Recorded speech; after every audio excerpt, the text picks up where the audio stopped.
معزز سامعین، السلام علیکم ورحمۃ اللہ وبرکاتہ۔ اللہ تعالی فرماتا ہے، یعنی مہاجرین اور انصار میں سے جنہوں نے اسلام لانے میں سبقت اور اولیت کا شرف حاصل کیا، اور وہ لوگ جنہوں نے نیکوکاری میں ان کی اتباع کی، اللہ ان سے خوش اور وہ اللہ سے خوش ہیں۔ اللہ نے ان کے لیے ایسے باغ تیار کر رکھے ہیں جن کے نیچے نہریں بہہ رہی ہیں، وہ ان میں ہمیشہ رہیں گے۔ یہ بڑی کامیابی ہے۔ صحابہ کرام کی جماعت میں مہاجرین اور انصار افضل ہیں، پھر انصار پر مہاجرین کو فضیلت حاصل ہے، اور مہاجرین پر عشرہ مبشرہ کو فضیلت حاصل ہے۔ نبی اکرم صلی اللہ علیہ وسلم کا ارشاد ہے، ابو بکر جنت میں ہیں، عمر جنت میں ہیں، عثمان جنت میں ہیں، علی جنت میں ہیں، طلحہ جنت میں ہیں، زبیر جنت میں ہیں، عبد الرحمن بن عوف جنت میں ہیں، سعد بن ابی وقاص جنت میں ہیں، ابو عبیدہ بن جراح جنت میں ہیں، سعید بن زید جنت میں ہیں۔ اس حدیث کو ترمذی اور ابن ماجہ نے سیدنا عبد الرحمن بن عوف اور سیدنا سعید بن زید کے واسطے سے روایت کیا ہے۔ سیدنا طلحہ بن عبید اللہ کا حال سناتے ہیں، آپ ہمارے پیارے نبی صلی اللہ علیہ وسلم کے اس دنیا میں تشریف لانے کے کوئی 25 سال بعد پیدا ہوئے۔ جس وقت نبی صلی اللہ علیہ وسلم نے نبوت کا اعلان فرمایا، آپ اس وقت 15 سال کے تھے۔ اس طرح وہ 596 عیسوی میں پیدا ہوئے۔ ماں باپ نے نام طلحہ رکھا، کنیت ابو محمد تھی، یہ ان کے بیٹے کے نام پر تھی۔ آپ کا تعلق قریش کی شاخ بنو تیم سے تھا، یہ شاخ عزت اور مرتبے میں کسی سے کم نہیں تھی۔ باپ کا نام عبید اللہ تھا، آپ ابو بکر صدیق کے قریب رشتہ دار تھے۔ سلسلہ نسب آگے چل کر نبی صلی اللہ علیہ وسلم سے مل جاتا ہے۔ والد نے اسلام کا زمانہ نہیں پایا، والدہ کا نام صعبہ تھا، انہیں رسول اللہ کی صحابیہ بننے کا شرف حاصل ہے۔ لمبی عمر پائی اور سیدنا عثمان کے دور میں فوت ہوئیں۔ سیدنا طلحہ کے بچپن کے حالات کتابوں میں بہت کم ملتے ہیں، لکھنا پڑھنا جانتے تھے اور قریش کے ان چند گنے چنے لوگوں میں سے تھے جو نبوت کے وقت لکھے پڑھے تھے۔ جوانی کی عمر کو پہنچے تو باپ دادا کی تجارت کا پیشہ اختیار کیا، بچپن ہی میں یتیم ہو گئے تھے، اس لیے جوانی کی عمر کو پہنچتے ہی کاروبار کے سلسلے میں دوسرے ملکوں کا سفر شروع کر دیا۔ عمر کا 16واں سال تھا کہ آپ صلی اللہ علیہ وسلم نے نبوت کا اعلان فرمایا۔ اسلام لانے کے بارے میں خود فرماتے ہیں کہ جب نبی صلی اللہ علیہ وسلم نے لوگوں کو اسلام کی طرف بلانا شروع کیا تو میں اپنے کاروبار کے سلسلے میں ملک شام کے شہر بصرا گیا ہوا تھا۔ وہاں ایک گرجے میں ایک عیسائی درویش کو دیکھا جو پوچھ رہا تھا کہ آج کل مکے سے کوئی شخص آیا ہوا ہے۔ میں فوراً اس کے نزدیک گیا اور کہا، میں مکے سے آیا ہوں۔ اس نے پوچھا، کیا احمد نبی ظاہر ہو چکے ہیں؟ میں نے کہا، کون احمد؟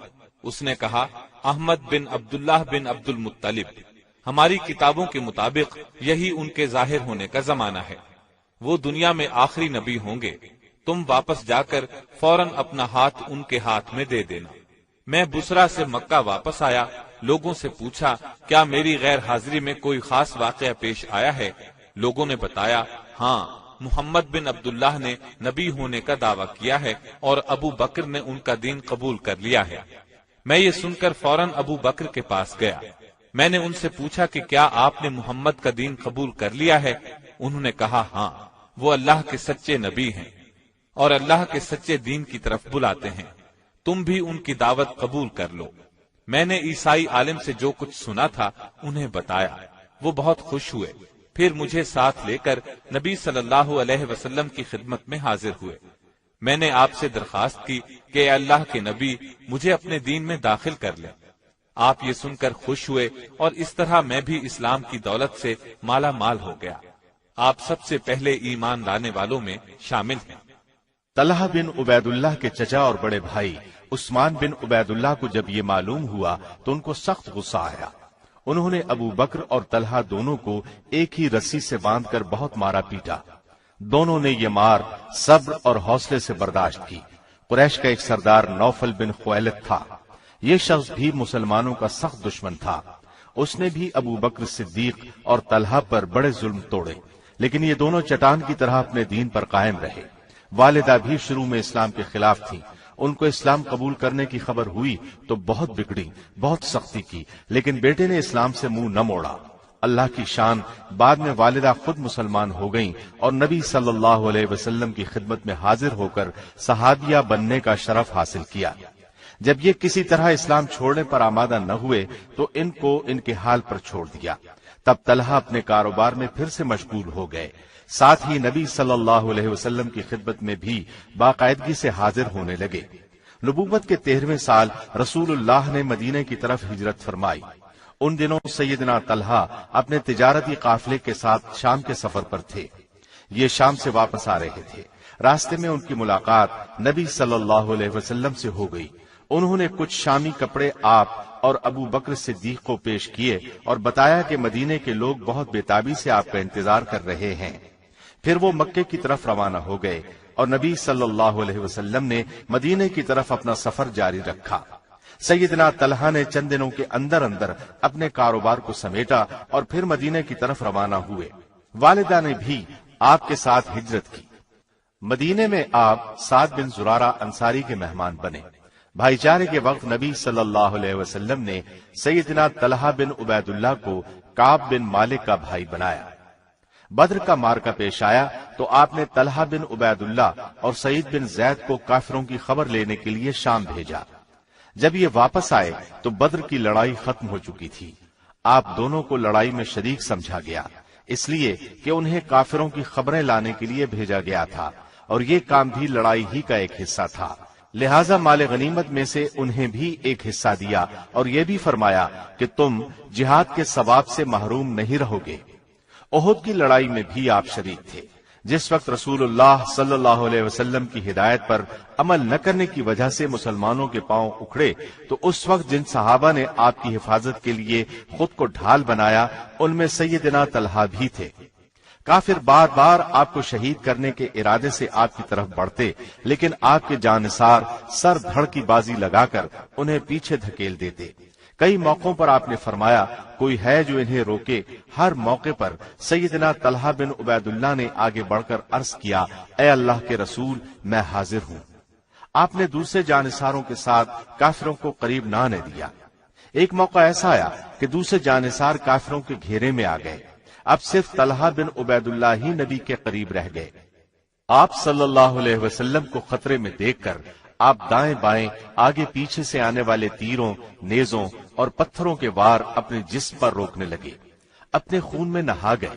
جسم زخموں سے چھلنی ہو گیا، لیکن رسول اللہ صلی اللہ علیہ وسلم پر اپنی جان قربان کرنے کی تڑپ نے ان میں ایسی طاقت بھر دی کہ وہ برابر ڈٹے رہے اور تلوار چلاتے رہے.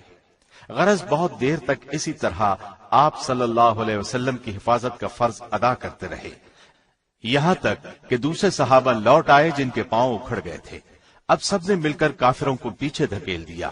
ادھر دوسرے مسلمانوں کو بھی پتہ چل گیا کہ آپ کی شہادت کی خبر غلط تھی، چنانچہ وہ بھی پھر سے جمع ہو کر لڑنے لگے. اس طرح کافر میدان چھوڑ کر بھاگ نکلے. نبی صلی اللہ علیہ وسلم زخمی بھی ہوئے تھے، اس لیے سیدنا طلحہ نے اپنے زخموں کی پرواہ کیے بغیر آپ صلی اللہ علیہ وسلم کو اپنی کمر پر سوار کر کے پہاڑ کی چوٹی پر پہنچایا. اس موقع پر آپ نے فرمایا، طلحہ بن عبید اللہ نے جنت واجب کر لی.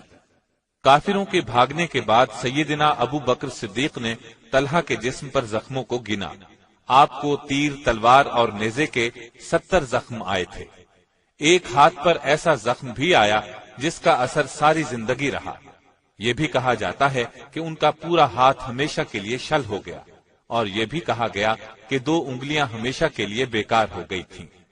آپ جب نبی صلی اللہ علیہ وسلم کی حفاظت کے لیے زخم پر زخم کھا رہے تھے تو آپ نے ان کے بارے میں یہ الفاظ بھی ارشاد فرمائے، یہ طلحہ نہیں خیر ہے، یعنی طلحہ نیکی اور بھلائی کا نمونہ ہے.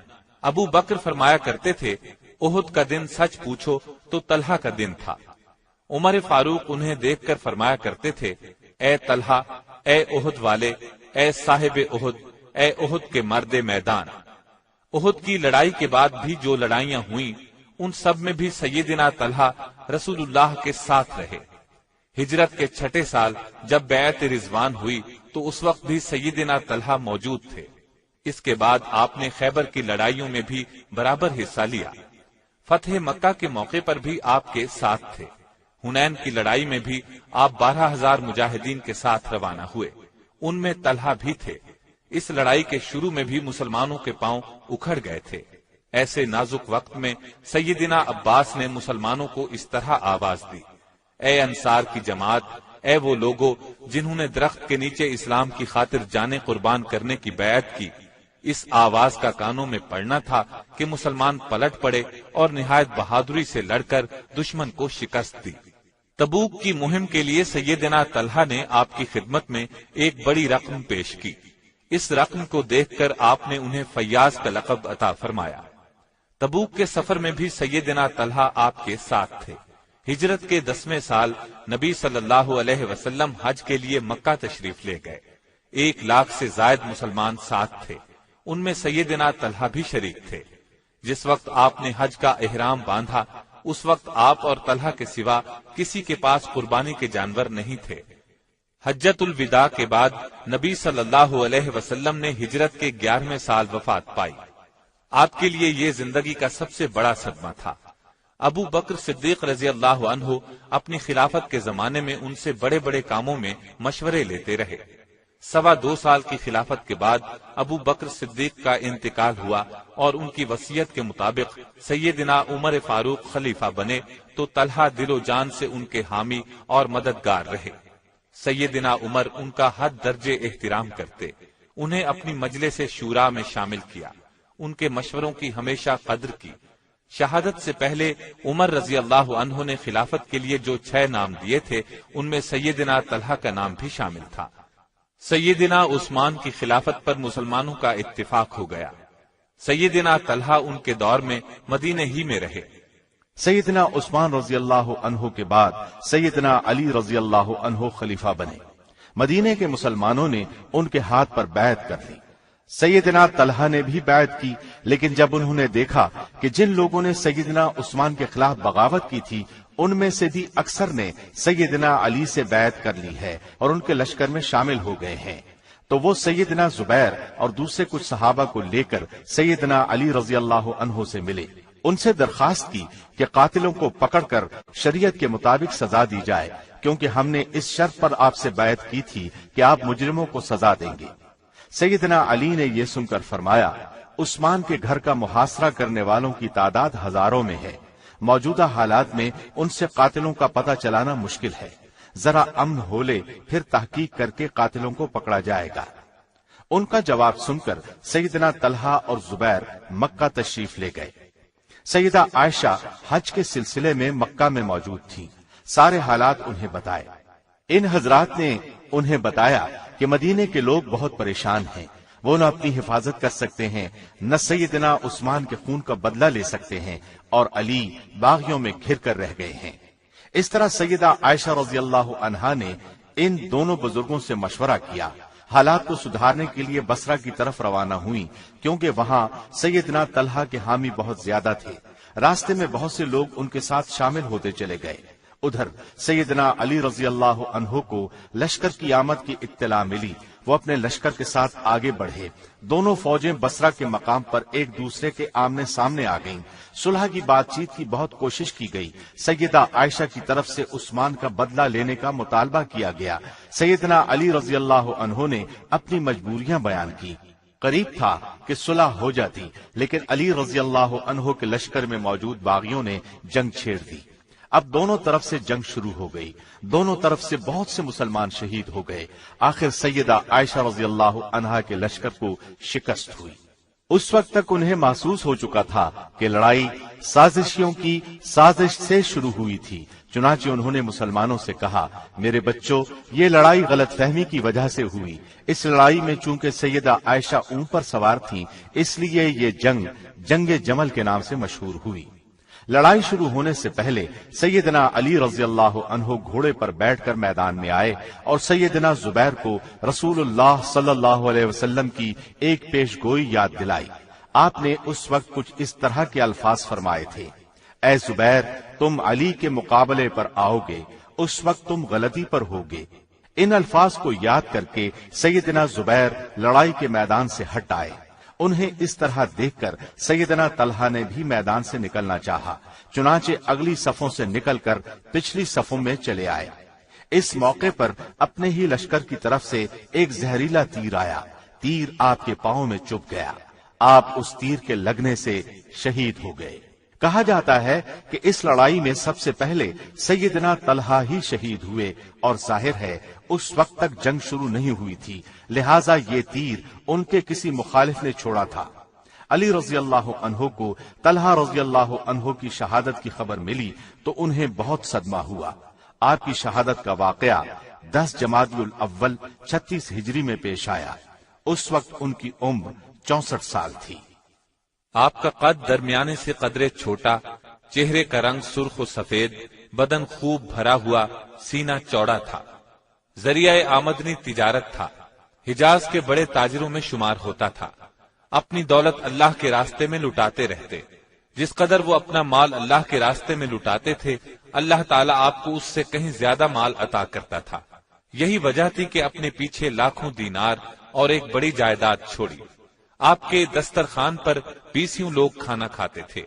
مختلف اوقات میں کئی شادیاں کی، 4 لڑکیاں اور 11 لڑکے پیدا ہوئے۔ آپ کے سب سے بڑے بیٹے محمد کو نبی صلی اللہ علیہ وسلم کا صحابی بننے کا شرف حاصل ہوا۔ محمد بن طلحہ بہت عبادت گزار تھے، انہوں نے بھی اپنے والد کے ساتھ جنگ جمل میں شہادت پائی۔ سیدنا طلحہ بہت پاکیزہ اخلاق والے تھے، دیانت دار اور سخی تھے، شجاعت تو گویا ان کی گھٹی میں پڑی ہوئی تھی۔ صلہ رحمی کرتے تھے، بہت زیادہ مہمان نواز تھے، نبی صلی اللہ علیہ وسلم کے بہت قریبی ساتھی تھے۔ کثرت سے آپ کی باتیں سنی، لیکن حدیث نقل کرنے میں حد درجے احتیاط سے کام لیتے تھے۔ یہی وجہ ہے کہ کتب احادیث میں ان سے روایت کی گئی احادیث بہت کم ملتی ہیں۔ اس وقت تک کوئی حدیث بیان نہیں کرتے تھے جب تک ایک ایک لفظ کے بارے میں یقین نہیں ہوتا تھا۔ ایک بار ایک دیہاتی ان کی موجودگی میں رسول اللہ کی خدمت میں حاضر ہوا، اس نے آپ سے دین کے بارے میں کئی باتیں پوچھی۔ فرماتے ہیں اس دیہاتی کے بال بکھرے ہوئے تھے، وہ اسلام کے بارے میں پوچھ رہا تھا۔ آپ نے فرمایا، دن رات میں 5 نمازیں پڑھنا ہر مسلمان پر فرض ہے۔ اس نے پوچھا، کیا اس کے علاوہ بھی کچھ نمازیں میرے ذمے ہیں؟ آپ نے فرمایا، تجھ پر اور کوئی نماز فرض نہیں، ہاں اپنی طرف سے پڑھنا چاہو تو پڑھ سکتے ہو، یعنی نفل نمازیں۔ پھر اس نے روزے کے بارے میں پوچھا، میرے ذمے کیا ہے؟ آپ نے فرمایا، فقط 30، اگر تو اپنی طرف سے رکھنا چاہے تو رکھ سکتا ہے، یعنی نفلی روزے۔ پھر نبی صلی اللہ علیہ وسلم نے اس سے زکوٰۃ کا ذکر کیا۔ اس نے پھر کہا، اس کے علاوہ بھی کچھ دینا میرے ذمے ہے؟ آپ نے فرمایا، نہیں، کچھ نہیں، لیکن اگر تو اپنی طرف سے کچھ دینا چاہے تو دے سکتا ہے۔ اس کے بعد آپ نے اسے دین کی کچھ اور باتیں بتائیں۔ جب وہ اٹھ کر جانے لگا تو اس نے کہا، میں اللہ کی قسم اس سے زیادہ کچھ نہیں کروں گا۔ آپ نے فرمایا، اگر اس نے سچ کہا تو یہ کامیاب ہو گیا۔ آپ بہت سمجھدار تھے، پوری طرح جوان نہیں ہوئے تھے کہ نبی صلی اللہ علیہ وسلم نے نبوت کا اعلان فرمایا، لوگوں کو رازداری سے اسلام کی طرف بلانا شروع کیا۔ آپ تک اسلام کی دعوت پہنچی تو فوراً قبول کر لی۔ باپ دادا کے مذہب پر واپس لانے کے لیے ان پر بہت سختی کی گئی، لیکن انہوں نے تمام سختیاں بہت صبر اور حوصلے سے برداشت کی، لیکن اللہ کے سچے دین کو کسی صورت چھوڑنے پر تیار نہ ہوئے۔ اسلام لانے کے بعد ان کی خوبیاں نکھر کر سامنے آئیں، یہاں تک کہ نبی صلی اللہ علیہ وسلم نے آپ کو خیر کا لقب عطا فرمایا۔ بہادر اور دلیر ہونے کے ساتھ آپ بہت سخی بھی تھے۔ ایک پہاڑ کے دامن میں ایک کنواں مسلمانوں کے لیے خریدا اور لوگوں کو کھانا کھلایا۔ اس پر نبی صلی اللہ علیہ وسلم نے خوش ہو کر فرمایا، اے طلحہ، بے شک تم بڑے فیاض ہو۔ سیدنا عمر رضی اللہ عنہ نے اپنی شہادت سے پہلے جن 6 صحابہ کے نام حکومت کے لیے تجویز فرمائے ان میں آپ کا نام بھی تھا، لیکن آپ نے اپنا حق سیدنا عثمان رضی اللہ عنہ کے لیے چھوڑ دیا۔ اللہ کی ان پر بے شمار رحمتیں ہوں۔